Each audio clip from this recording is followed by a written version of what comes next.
The elevator doors opened with a soft chime, and Margaret Williams stepped out, pushing her cleaning cart into the shining hallway of the 40th floor. The office was full of movement, sharp-dressed men and women walking fast, talking on phones, tapping away at computers. The smell of fresh coffee and expensive perfume filled the air. No one noticed her. Margaret was used to it. She had been working in this office for years, cleaning after hours when most employees had gone home. During the day, she moved quietly through the spaces, dusting desks, emptying trash cans, and wiping away coffee stains that no one cared to clean themselves. She had learned to blend in, like a shadow in the bright, polished world of Harrison & Co. A group of young employees stood near the water cooler, laughing. One of them, a young man named Daniel, tossed an empty paper cup towards the trash can. It missed and landed on the floor. He glanced at it for a second, then turned away, continuing his conversation. Margaret bent down and picked it up. "Thanks," Daniel said absent-mindedly, without even looking at her. Margaret didn't reply. She had stopped expecting people to notice her a long time ago. She walked down the hall, her steps slow but steady, her hands firm on the cart. She reached the large conference room at the end of the hallway and started wiping the long glass table. It was covered in fingerprints, smudges, and crumpled papers from the last meeting. As she worked, voices drifted through the slightly open door of the CEO's office. Inside, Richard Harrison, the CEO of the company, sat at his grand mahogany desk, speaking to his senior managers. His voice was deep and confident, the kind of voice that made people listen. "We need to cut unnecessary costs," he was saying. "We're paying too much for maintenance." Margaret's hand paused for a second as she wiped the table. "How much do we pay?" someone asked. "A lot more than we should," Richard replied. "Williams Cleaning Services has been with us for years, but it's just cleaning. It's not like we need the best of the best. Get someone cheaper." Margaret's fingers tightened around the cloth. "Just cleaning." She continued wiping, her movements slow and steady. She had heard words like these before. She had seen the way people looked past her, talked around her, acted as if she wasn't there. She had spent years in this office. She had watched employees come and go. She had seen young interns arrive nervous and leave as confident managers. She had watched people celebrate promotions, argue over projects, and gossip by the coffee machines. She had heard whispered secrets, quiet victories, and crushing disappointments. But no one had ever stopped to wonder who she was. Margaret was not just a cleaning lady. She was the owner of Williams Cleaning Services. She was the one who had built this company from nothing, who had worked endless nights to create a business that provided jobs for dozens of people, people just like her, who had once been overlooked and underestimated. And now, the very company she had helped shine and sparkle was discussing how to get rid of her. Margaret didn't show any reaction. She finished wiping the table, straightened the chairs, and quietly left the conference room. She walked down the hall, past rows of busy employees who didn't look up, past Daniel, who was now laughing at a joke someone told, past the receptionist, who was scrolling through her phone. No one noticed the quiet woman with the cleaning cart. No one knew the truth. But soon they would. Margaret sat on the edge of her small bed, her hands resting on her lap. The night was quiet except for the soft ticking of the clock on the wall. A dim light from the street lamp outside cast long shadows in the room. She had just returned home after another long day at the office, pushing her cleaning cart through hallways where no one noticed her. She was tired, but she didn't let herself rest just yet. She reached for the old wooden box on her bedside table and lifted the lid carefully. Inside were a few old papers, faded photographs, and a small notebook with worn-out pages. She picked up one of the photographs and held it gently between her fingers. It was a picture of her younger self, standing next to a man with warm eyes and a kind smile. Her husband, Jonathan. Margaret closed her eyes for a moment, remembering the past, how full of dreams they had been, how they had imagined a future filled with love and success. They had planned to start a business together. Jonathan had believed in her, always telling her that she was smart, that she was capable of great things. But life had other plans. Jonathan had died in a car accident when their daughter, Lily, was just 3 years old. The news had shattered Margaret's world. One moment, she had been a young woman full of dreams. The next, she was a widow, alone with a child, no money, and no idea how she would survive. Margaret had never been the kind of woman to sit and cry for too long. She had a little girl to raise, and no one was going to do it for her. So she wiped her tears and did the only thing she could. She found work. She took any job that came her way. During the day, she worked in a diner, waiting tables and cleaning up after customers who barely looked at her. At night, she worked as a cleaner in office buildings, scrubbing floors, emptying trash cans, and dusting desks that belonged to people who never knew her name. She didn't mind the hard work. What she minded was how people treated her. People talked over her, laughed past her, and acted like she wasn't there. Sometimes, they spoke in front of her as if she couldn't hear, saying things they would never say if they had thought of her as a person. "She's just a cleaner," they would say. What does it matter? It mattered. It always mattered. Margaret worked and saved every penny she could. While other women spent money on new clothes or nights out, she spent hers on books. She read business books at night, studied accounting, and took online courses when Lily was asleep. She never stopped learning. It took years, but she finally saved enough to start her own business. She called it Williams Cleaning Services. It started small, just her and a few other workers who had stories like hers. People who had been ignored, people who had been looked down on. She gave them jobs, fair wages, and treated them with respect. She knew what it was like to be at the bottom, to feel invisible, and she was determined to change that for others. Her company grew. She got more contracts, hired more people, and built a name for herself in the cleaning industry. Soon, she was running a company that provided cleaning services to some of the biggest offices in the city, including Harrison & Co. She could have stayed in an office, managing things from behind a desk, but she didn't. She chose to work alongside her employees, to see firsthand how people treated them, to understand what really happened in the places they cleaned. And every day, she saw the same thing. People looking past them. People throwing trash on the floor without a second thought. People assuming that because they cleaned, they must not be important. No one ever stopped to ask her who she was. No one ever wondered what kind of life she had lived before she picked up a mop. Margaret sighed and put the photograph back in the wooden box. She reached for the notebook and opened it to a page filled with neatly written notes. She had overheard something interesting today at the office. Richard Harrison, the CEO, had said that her company charged too much for cleaning services. He wanted to replace them with a cheaper option. Margaret had expected something like this eventually. She had seen how companies treated their lower-level workers. To them, cleaning was just an expense, something they wanted to pay as little as possible for. They never thought about the people behind the work, the families depending on those jobs. She wasn't worried about losing the contract. What she cared about was the lesson they needed to learn.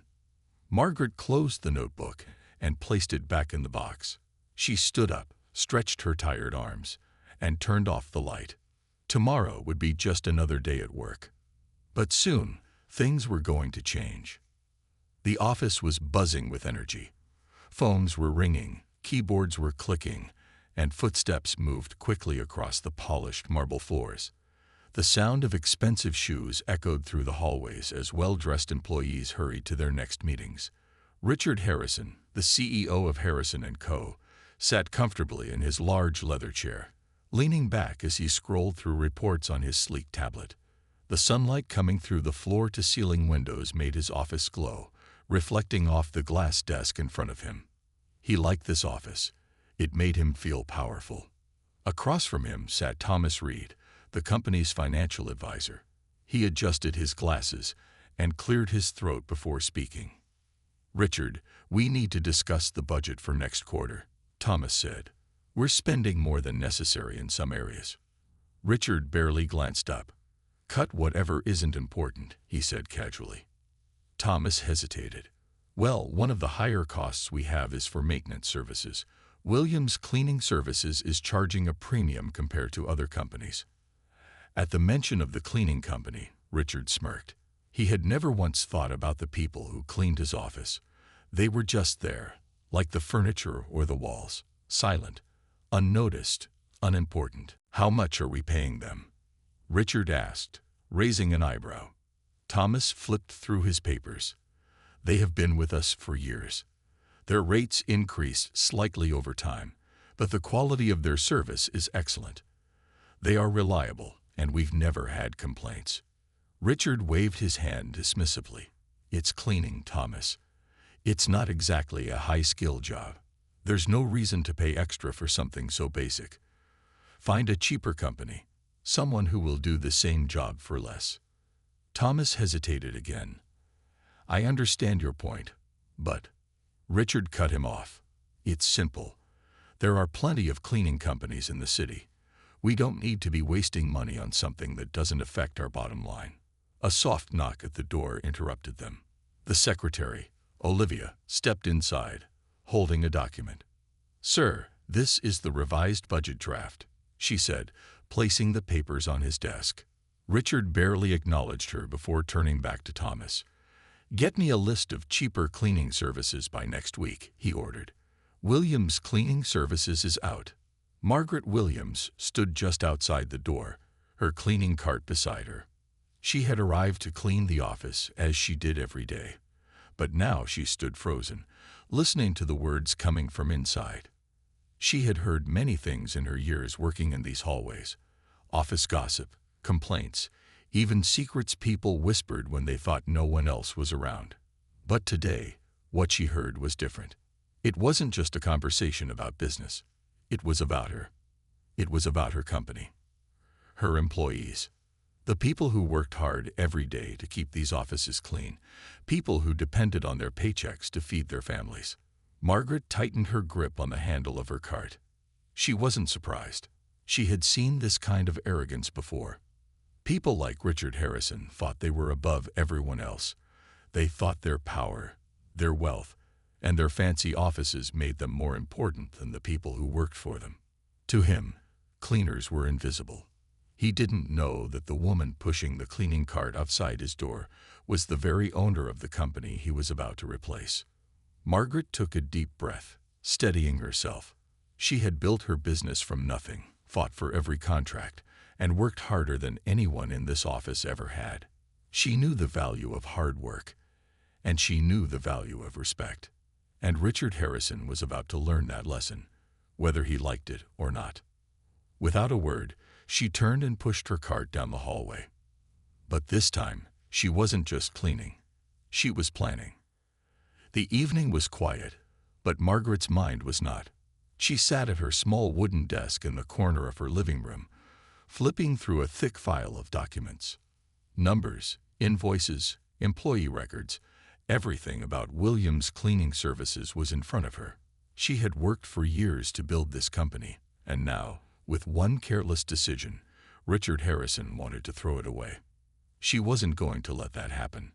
Margaret reached for a blank sheet of paper and picked up her pen. Her hands were steady, her thoughts sharp.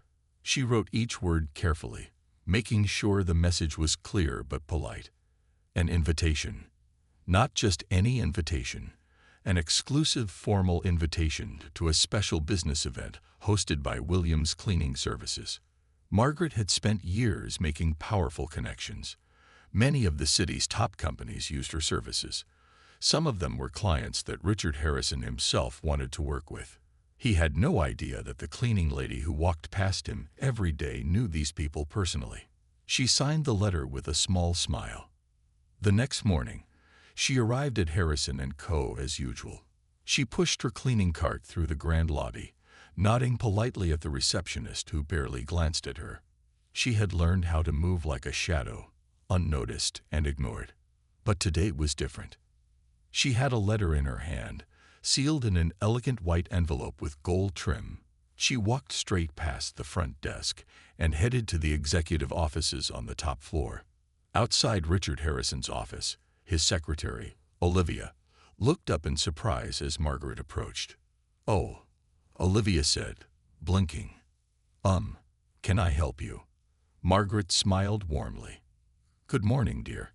I need to deliver this personally to Mr. Harrison." Olivia hesitated, looking uncertain. "Well, he's in a meeting right now, but—" Before she could finish, the office door swung open, and Richard himself stepped out, deep in conversation with a man in a sharp navy blue suit. He barely noticed Margaret at first, but when she didn't move aside, he finally looked at her. For a moment, there was confusion in his eyes. "What is this?" he asked, glancing at the envelope in her hand. Margaret held it out to him. "A personal invitation, Mr. Harrison." Richard frowned but took the envelope. He tore it open and scanned the letter quickly. His expression remained unreadable, but Margaret could see the slight flicker of interest in his eyes. "What's this for?" he asked, his tone casual but curious. Margaret met his gaze without hesitation. "A private networking event for top business leaders in the city. It will be held at the Grand Royal Hotel this Saturday evening. Many well-known executives will be attending." Richard's posture shifted slightly. "The Grand Royal," he repeated. It was one of the most prestigious hotels in the city, where only the most exclusive events were held. He knew that getting an invitation to an event there meant being in the same room with some of the most influential people in business. His eyes moved back to the letter, scanning the names of confirmed attendees. Some of them were people he had been trying to meet for years. He glanced back up at Margaret, studying her as if seeing her for the first time. "You work for the cleaning company that serves this office, right?" he asked, his voice slower this time. Margaret smiled, but she didn't answer. Instead, she simply nodded and said, "I hope to see you there, Mr. Harrison." Then, without another word, she turned and walked away, leaving Richard standing in the hallway with the invitation in his hand. For the first time, the CEO of Harrison & Co. had noticed her, but he still had no idea who she really was. The night was alive with the soft hum of conversation, the clinking of glasses, and the warm glow of chandeliers hanging from the ceiling. The Grand Royal Hotel had never looked more elegant. The ballroom was filled with men in sharp suits and women in stunning evening gowns, their laughter and polite chatter echoing across the marble floors. Richard Harrison stepped inside, adjusting the cuff of his dark gray suit. He glanced around, scanning the crowd. He had attended many events like this, but something about this one felt different. He wasn't even sure why he had come. Maybe it was curiosity. Maybe it was the list of high-profile business leaders attending. Or maybe it was the woman who had handed him the invitation, the cleaner who had walked into his office as if she had a right to be there. He still didn't understand how she was connected to all of this. His eyes moved across the room, looking for familiar faces. He spotted a few people he had met before, but then he saw something that made him pause. At the far end of the ballroom, standing with a group of well-dressed business executives, was Margaret Williams. But she looked nothing like the woman who pushed a cleaning cart through his office hallways. She wore an elegant navy blue dress, her hair neatly styled, her posture straight and confident. A warm smile played on her lips as she spoke with the CEO of a major tech company.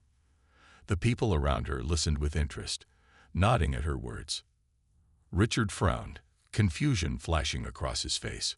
What was she doing here? His thoughts were interrupted when Thomas Reed, his financial advisor, approached him. "Richard, you made it," Thomas said, sipping from his glass of wine. "I was just speaking with Margaret Williams. She's an incredible woman, isn't she?" Richard turned sharply. "Who?" Thomas laughed. "Margaret Williams, the owner of Williams Cleaning Services. She built the company from nothing, and now she's one of the most respected businesswomen in the industry." Richard felt his body go stiff. Owner? His mind raced, trying to make sense of what he had just heard. The woman who had been cleaning his office for months was the owner of the company. He turned his gaze back to Margaret. She was shaking hands with another executive, completely at ease in the grand ballroom, surrounded by people who clearly respected her. For the first time in years, Richard Harrison found himself speechless. At that moment, Margaret's eyes met his across the room. She didn't look surprised to see him. She didn't look intimidated or uncomfortable. She simply smiled, as if she had been expecting this moment all along. Then, without breaking eye contact, she lifted her glass in a small, graceful toast. Richard swallowed hard. He had made a terrible mistake. The room around him faded into a blur of voices and music. Richard Harrison stood frozen, his mind struggling to catch up with what he had just learned. Margaret Williams, the woman he had ignored in his office hallways, the woman he had dismissed as just a cleaner, was one of the most influential business leaders in the room. She owned the very company he had planned to replace. Richard took a slow breath, steadying himself. He needed to think. This wasn't just an unexpected surprise. It was a shift in power, one he hadn't seen coming. And in business, surprises could be dangerous. He moved forward, weaving through the crowd. He needed to talk to her. Margaret was still deep in conversation, laughing at something an older gentleman had said. She looked relaxed, completely at home in this world of wealth and power. When Richard finally reached her, she turned, her expression unreadable. "Mr. Harrison," she said smoothly, "I wasn't sure if you would come." Richard forced a polite smile. "It seems there's a lot I didn't know."